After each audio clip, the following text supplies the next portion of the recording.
네가 감히 내 딸 엄마 행세를 해? 싸늘한 목소리였습니다. 말투는 낮았지만 눈빛은 광기 섞인 분노로 뒤덮여 있었습니다. 그날 독고세리는 바쁜 오범수를 대신해 한이를 유모차에 태우고 동네를 산책하던 중이었습니다. 갑작스레 나타난 나영은을 보고도 세리는 당황하지 않았습니다. 머릿속엔 오직 하나, 한이를 지켜야 한다는 생각뿐이었습니다. 또 무슨 일이에요? 세리는 담담하게 입을 열었습니다. 저번에 보니까 내 딸 데리고 엄마 행세하며 다니더라. 남의 아이로 엄마 놀이하니까 재밌었니? 나영은은 혐오 섞인 눈빛으로 비아냥댔습니다. 낳자마자 버린 사람이 무슨 엄마예요? 엄마, 자격도 없으신 분이. 세리는 한치도 물러서지 않았습니다. 한이는 교수님이랑 제가 함께 키울 거예요. 나영은의 안쪽 입술이 파르르 떨렸습니다. 한이는 누가 뭐래도 내 아이야. 낳기만 하고 버린 사람은 엄마라고 불릴 자격조차 없어요. 말이 오갈수록 나영은의 얼굴은 점점 일그러졌습니다. 내가 너희 둘 가만히 놔둘 것 같아. 한이는 내 딸이야. 주제넘게 나서지 말고 당장 비켜. 한이는 내가 데려갈 거야. 이성을 잃은 나영은은 한이를 낚아채듯 데려가려 했습니다. 세리는 깜짝 놀라 유모차 앞으로 몸을 내밀었습니다. 지금 뭐 하시는 거예요? 한이가 놀라잖아요. 세리의 말처럼 갑자기 나타난 낯선 여자의 행동에 한이는 겁에 질려 울음을 터뜨렸습니다. 하지만 나영은은 아랑곳하지 않았습니다.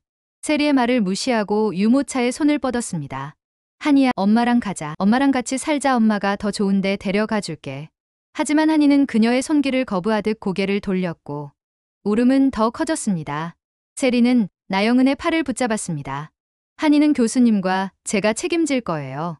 당신은 애 버리고 새로 시집 갔잖아요. 왜 이제 와서 나타나서 이러시는 건데요? 그러나 나영은은 멈추지 않았습니다. 그녀의 눈빛엔 점점 광기가 번져갔습니다. 한이는 내 애야. 네가 무슨 자격으로 남의 애를 키워. 나영은은 같은 말을 반복하며 소리쳤습니다. 그녀는 갑자기 유모차 손잡이를 확 낚아챘습니다. 세리는 재빨리 앞을 막아서며 유모차를 끌어당겼습니다. 그만하세요. 아이가 놀란다고요. 닥쳐. 감히 어디서 날 훈계해. 나영은은 세리를 거칠게 밀쳤습니다. 세리는 중심을 잃고 바닥에 넘어졌습니다. 팔꿈치가 콘크리트에 쓸려 피가 배어 나왔습니다. 한이는 유모차에 앉은 채 공포에 질려 울음을 터뜨렸습니다. 세리야. 그때 오범수가 달려왔습니다. 한이와 세리가 산책을 나간 뒤 한참 돌아오지 않자 불안한 마음에 찾으러 나선 참이었습니다.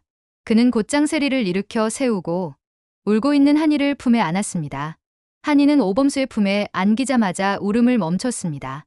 작은 두 팔로 아빠의 목을 꼭 끌어안았습니다. 지금 이게 뭐 하는 짓이야?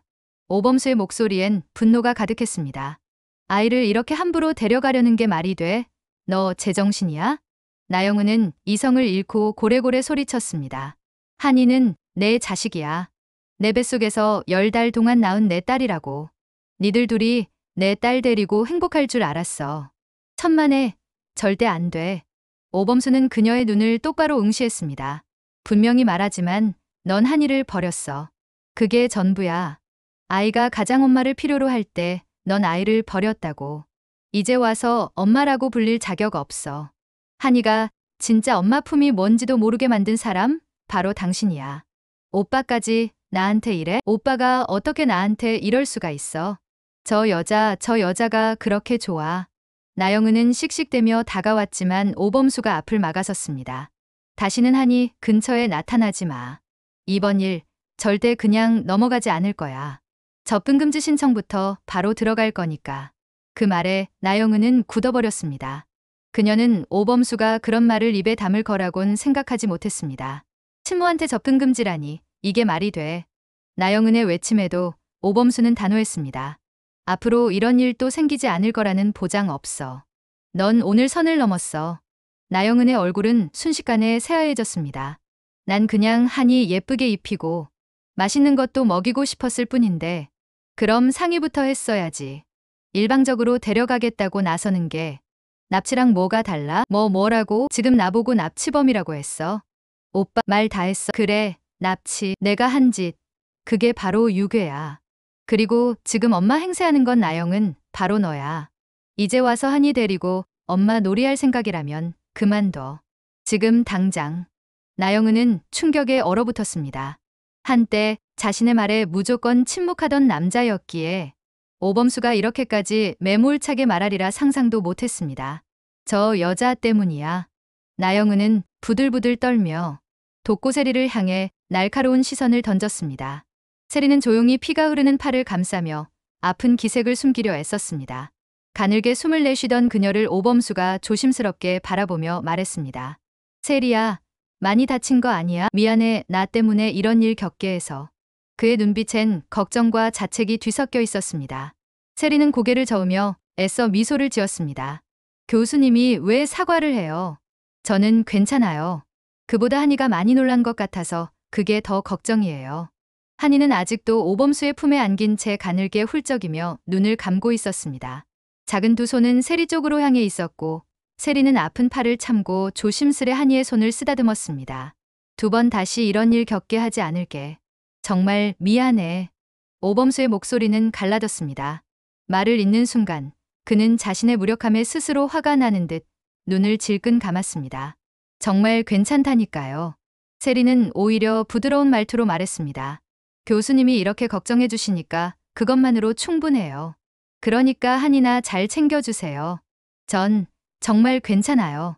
일단 병원부터 가자. 오범수는 단호하게 말했습니다. 그리고 세리를 부축해 일으켰습니다.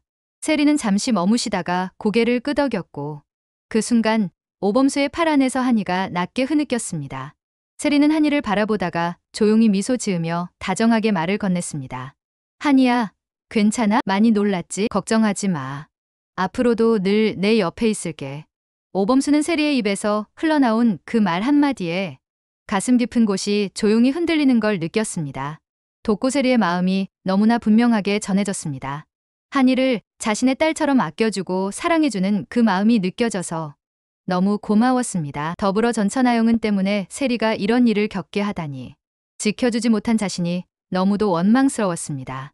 이렇게 소중한 사람인데 자책감이 밀려들었습니다. 그 감정은 곧 결심으로 변했습니다. 이제 다시는 이런 일 겪게 하지 않겠어. 무슨 일이 있어도 세리와 한이, 이 두 사람만큼은 내가 끝까지 지켜낼 거야. 오범수는 조용히 그러나 단단하게 마음속으로 되뇌었습니다. 오범수는 곧장 세리를 데리고 병원으로 향했습니다. 진료를 마친 후 의사는 조용히 말했습니다.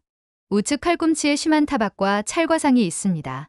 이 정도면 일상생활에 불편함이 클 거예요. 진단서는 2주 이상으로 끊어드리겠습니다. 그 말에 오범수는 잠시 세리를 바라보았습니다. 세리는 아픈 기색을 감추며 애써 웃어 보였지만 범수의 눈엔 그 웃음조차 고통스러워 보였습니다. 세리야, 미안해. 나 때문이야. 세리는 조용히 고개를 저었습니다. 한이가 안 다쳐서 다행이에요. 전 그걸로 충분해요. 그 말에 오범수는 더 이상 아무 말도 하지 못했습니다. 그저 그녀의 진단서를 받아들고 곧장 경찰서로 향했습니다.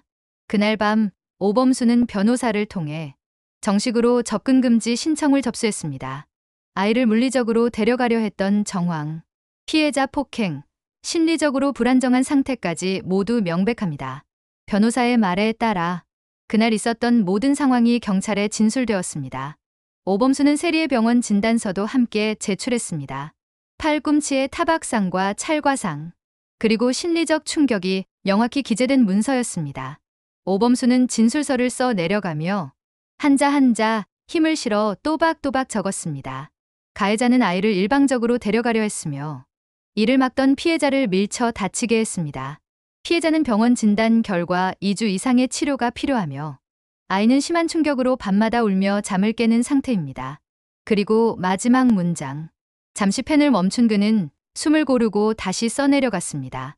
이런 일이 다시 반복된다면 저는 제 아이와 그 곁을 지키는 사람을 더 이상 지켜낼 수 없습니다. 법의 힘을 빌려서라도 아이를 지킬 수 있게 해주십시오. 서류 제출을 마친 그는 조용히 경찰서를 나섰습니다. 밖은 이미 어둠이 내려앉았고 머릿속엔 한이와 세리가 기다리고 있을 집이 가득 떠올랐습니다. 그리고 그는 그 자리에 멈춰 섰습니다. 마음속으로 단단히 다짐했습니다. 이제부터는 누구도 그 둘을 해치게 두지 않겠어. 며칠 뒤 법원은 나영은에게 한이 100m 이내 접근 금지 명령을 내렸습니다. 한이는 물론 그녀를 돌보는 독고세리에게도 더 이상 가까이 갈 수 없도록 법적인 경계선이 세워졌습니다. 접근 금지요? 판사의 말을 들은 나영은은 믿을 수 없다는 듯 되물었습니다. 순간 고개를 들지 못한 채 입술을 꽉 깨물었고 두 손은 무릎 위에서 덜덜 떨리고 있었습니다. 지금 농담하시는 거예요? 제 딸이에요. 내가 10달 동안 배 아파 낳은 아이라고요. 어떻게 그런 애한테, 그런 여자한테 맡겨요. 목소리는 갈라졌고 눈동자는 흔들렸습니다. 하지만 판사는 묵묵히 명령문을 내려놓을 뿐이었습니다. 이건 말도 안 돼. 말도 안 된다고. 나영은은 자리에서 벌떡 일어나 소리를 질렀습니다. 법정 안이 찬물처럼 싸늘해졌습니다. 그녀의 얼굴은 붉게 달아올랐고 입술 가장자리는 일그러져 있었습니다. 저 여자가 내 아이를 뺏어갔어요. 그 여자가 내 자리를 훔친 거라고요. 내가 아이를 얼마나 사랑하는지 아무도 몰라요. 발악에 가까운 외침이었지만 그 누구도 그녀의 편을 들어주지 않았습니다. 오히려 주위 사람들의 시선은 동정조차 없이 싸늘하게 식어 있었습니다. 그때 법정 뒷자리에 조용히 서 있던 오범수가 한치의 흔들림 없이 그녀를 바라보았습니다. 그의 시선은 날카로우면서도 단호했고 입을 굳게 다문 채 천천히 몸을 돌렸습니다. 오범수, 네가 감히 날 배신해. 우린 부부였어. 나랑 아이까지 낳은 사이였다고. 어떻게 저런 여자 편에 설 수 있어. 나영은은 비명을 지르듯 외쳤습니다. 그러나 오범수는 한마디도 하지 않았습니다. 그의 걸음엔 단 한 줌의 망설임도 없었습니다. 그가 향하는 곳은 과거가 아닌 이제 자신이 지켜야 할 진짜 가족이 있는 곳이었습니다. 오범수의 뒷모습이 법정을 떠나는 순간 나영은은 주저앉고 말았습니다. 입술을 세게 깨문 자리엔 피멍이 올라 있었고 눈가엔 감춰지지 않는 분노가 일렁였습니다. 손등으로 거칠게 눈물을 닦아내며 그녀는 이를 악물고 중얼거렸습니다.